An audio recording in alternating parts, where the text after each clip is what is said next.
Luzon, Visayas, Mindanao. Welcome to my vlog, Erap TV. Simpleng buhay, simpleng luto na Erap TV. So, for this video mga kasimple, gidunganan ko pamahaw sa ako ang bugoy, no? So, naghuot lang mis kamera mga kasimple. So ang amo ada ang gikaon karon mga kasimple kay unsa ni chicken finger unya nagluto ko og Chinese miswa. Pero murag first time ni na akong luto mga kasimple pero di ko sure kung mao ni siya gyud no nga pagkaluto. Unya wa jud ni kaon ang akong bugoy. So ako ra jud ang nikaon ani mga kasimple no. Kay murag dili man ni mao nga pagkaluto ang ako ang gibuhat sa Chinese miswa mga kasimple.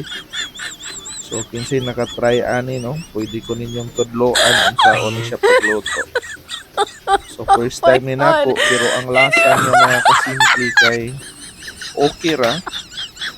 Pero dili siya attractive mga kasimple no, wala po ko'y dahon, sibuyas dahonan.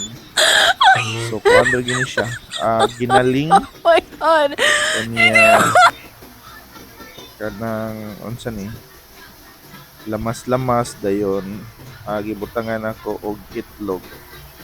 So mao ni siya ang atong sudan sa karon nga pamahaw mga kasimple no. Unya nagdungan mi sa akong bugoy og pamahaw. Kay ang iyang paborito chicken fillet or chicken finger.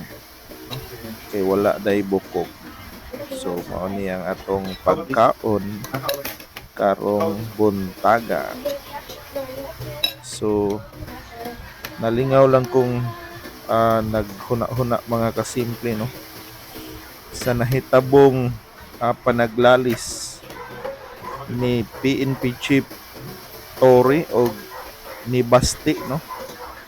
So ako lang i-share sa dire ang ako ang opinion no.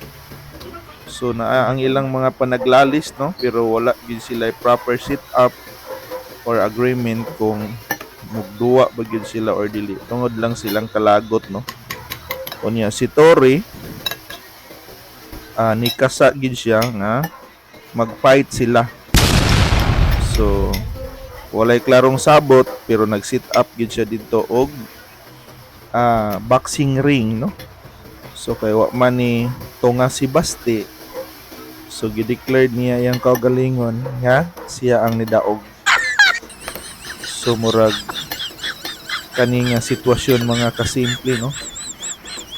Murag naglibog na ko ani mutuo pa bataan is mga tag-as kig mga ranggos gobyerno or unsa na ato ang kaugmaon ani mga kasimple no. Tungod kay nagbinata nagmaayo ang atong mga leaders. So kinsa tong mubash na ko diha pwede ra gyud libre ra mo. Di ko musokol ninyo. Di ko musokol ninyo mang bash mo nako mga kasimple. Although nailhan jud ko ninyo nga pro Duterte ko no pero sa gibuhat po ni Basti murag dili sad nindot no nga nibuhi kag istorya unya dili sad nimo tumanon. So nahog og way lami no ang maong mga panaglalis pero for me okay ra sad nga wala na hinayon tungod kay wa ta kahibaw basin og maoro toy hinungdan nga magkagubot na unya hinoon nga dili na makontrol sa mga tao or sa mga police no nga na-assign dito sa area. Pero kung madayon kay ba naman mo mga kasimple nga gamay ra sad kay kog kalipay ganahan kong moabiba ng mga taong isog no nga kung mag-isog-isog mo panindigi gininyo nga isog gid mo kay usahay na adyoy mga tao nga may langgara no pero moabot ang time nga sila na gyud ang mahitabuan wala na nganga. So nakisaw-saw ko ani nga isyu mga kasimple no og pasensya ilang sad ninyo. So thank you so much no sa tanan unya dinhi na lang kutob. Sa sunod na po na kong video mga kasimple og pasayloa nga